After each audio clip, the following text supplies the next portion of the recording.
Bienvenidos a la mesa de los viernes aquí en Grupo Fórmula. Hemos invitado aquí al estudio al doctor Álvaro Quijano Vivas, secretario de Salud, y al doctor Raúl Godoy Montañez, secretario de Educación del Estado de Yucatán. El tema que nos ocupa, desde luego, es la influenza, esta que de pronto, en la que de pronto nos hemos visto otra vez todos envueltos de alguna o de otra manera, con algún familiar que conocemos, con algún familiar que no recibió muchas veces la atención a las puertas de los diversos hospitales de la localidad, y con el Jesús en la boca, en el sentido de los 683 casos y de un segundo lugar nacional nada grato en el caso de Yucatán. Doctor Álvaro Quijano, bienvenido. Doctor Raúl también Godoy Montañez, bienvenidos. Gracias. Muchas gracias por estar aquí. Zapote, bienvenido también. Continuando aquí con la programación. ¿Qué tan grave es, doctor Álvaro Quijano Vivas, todo esto que estamos comentando? Bueno, mira, realmente primero te agradezco porque esta es una oportunidad para hacer difusión de nueva cuenta de las medidas preventivas. Yo creo que esta situación se ha dado por varios factores, ya lo comentábamos la vez anterior. Primero porque el virus andaba circulando, si bien en esa época teníamos pocos casos, al cambiar los lineamientos federales, que también nosotros lo hicimos por indicaciones de la OMS y de los lineamientos, porque en ese momento pues la enfermedad prácticamente ya estaba en todo el mundo, ya inclusive estaban pensando en cambiar la fase 6, y en esa etapa las medidas que se toman son más bien para mitigación y evitar complicaciones de la enfermedad, porque ya la detención de la enfermedad es imposible.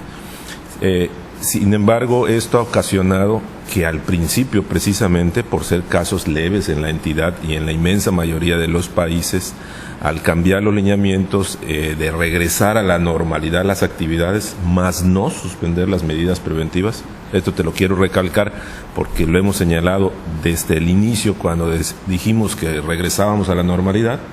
Hicimos el aviso de que no se relajaran algunas medidas preventivas, como son el lavado de manos, el evitar ir a los centros de trabajo o escuelas o lugares públicos si uno estaba enfermo, y si uno estaba enfermo, pues acudir con un médico, independientemente de donde uno consultara, para que el médico pudiera hacer un diagnóstico y, de ser sospechoso, canalizarlo a los servicios de salud, al ISSSTE o al IMSS, dependiendo de su afiliación, e iniciar el protocolo de investigación. Yo creo que esto no se cumplió cabalmente. Ha habido una mala interpretación de la enfermedad. Un relajamiento de las medidas. Ha habido un relajamiento de las medidas, pero esto por una falta de una dimensión adecuada de la enfermedad. Hay gente que la está sobreestimando y la inmensa mayoría la subestimó. Al no poder tener un juicio correcto, pues no se toman las medidas correctas. Incluso personal médico la subestimó. Exacto. Porque sí, en los hospitales ellos mismos también te atendían sin mayores medidas de cuidado. De cuidado. A sabiendas de que estábamos bajo el mismo esquema de protección contra la influenza, ¿no? Sí, de hecho es lo que te comentaba hace unos días que estuve por acá. Te decía que yo pienso que fue una valoración inadecuada por todos y cada uno de nosotros. Aunque lo hemos estado transmitiendo, ha sido muy difícil poder permear esta idea a toda la gente. Pero te quiero repetir, como te dije en ese entonces, y son las lecciones aprendidas durante la evolución de esta enfermedad y que se genera precisamente aquí en México. En los otros países existe hasta ahora casi un desconocimiento total del comportamiento de este virus.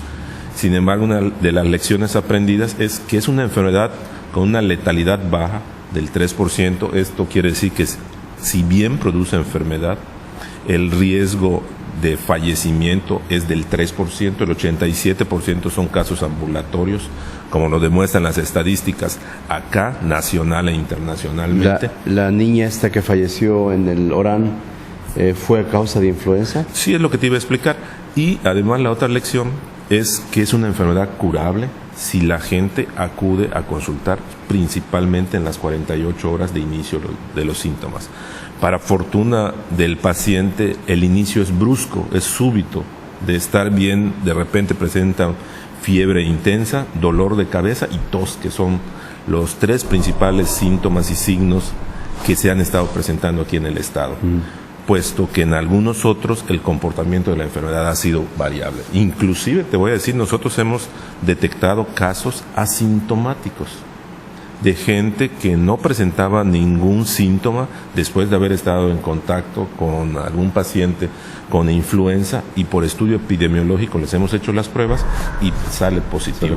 De todas maneras, en el estudio epidemiológico se les proporciona medicamento a los casos sospechosos y a los que tienen contactos cercanos.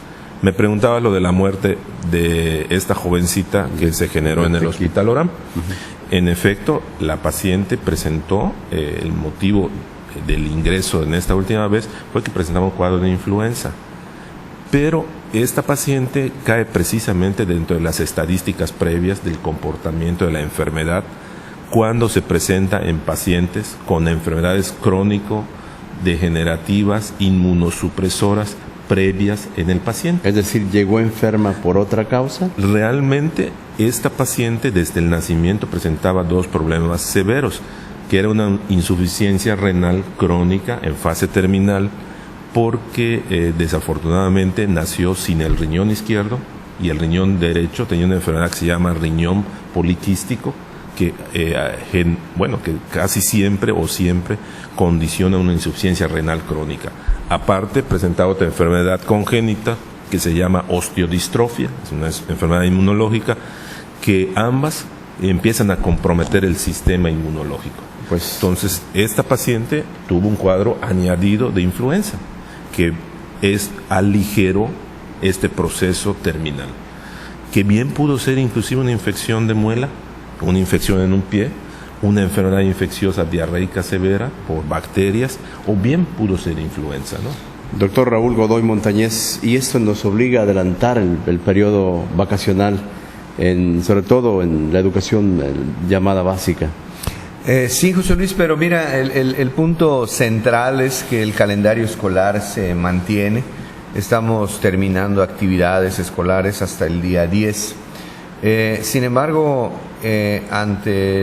y con la coordinación tan estrecha que tenemos con la Secretaría de Salud, y una vez que el ciclo escolar en cuanto a contenidos del plan de estudios y exámenes estaba en vías de concluir, pues iniciamos el análisis de las medidas que habríamos de tomar.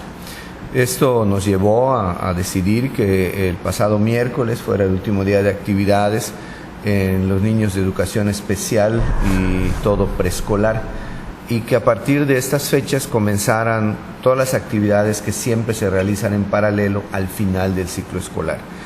Para estas fechas el calendario establece ya conclusiones de exámenes y el periodo de captura de las calificaciones de parte de los directores y maestros. En paralelo se llevan a cabo los consejos técnicos en este nivel, sobre todo de preescolar y educación especial, las jornadas académicas y los cursos de carrera magisterial que competen al Estado y que tienen puntaje para los maestros.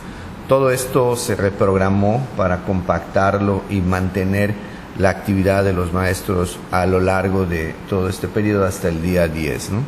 En el caso de primaria se mantiene una población aproximadamente del 5% de los niños asistiendo a la escuela, que son los niños que tienen problemas de atraso en el plan de estudios y están en riesgo de reprobar o ya han reprobado, pero que regularmente la escuela los mantiene durante este periodo en fase de asesoría. Y en el caso de las secundarias están asistiendo aproximadamente el 19% de los niños todavía, porque son los que deben entre 1 y 4 asignaturas, y los maestros se dedican a darles asesorías para el momento de los extraordinarios. Entonces tienes un cierre relativo, tienes un cierre escalonado, se protege a los niños que ya terminaron para evitar la alta concentración en las escuelas, pero la actividad escolar continúa, así como en preescolar. En el caso de primaria sucede lo mismo con los cursos de carrera magisterial, con las reuniones de consejos técnicos, con los cursos de la reforma, inclusive debe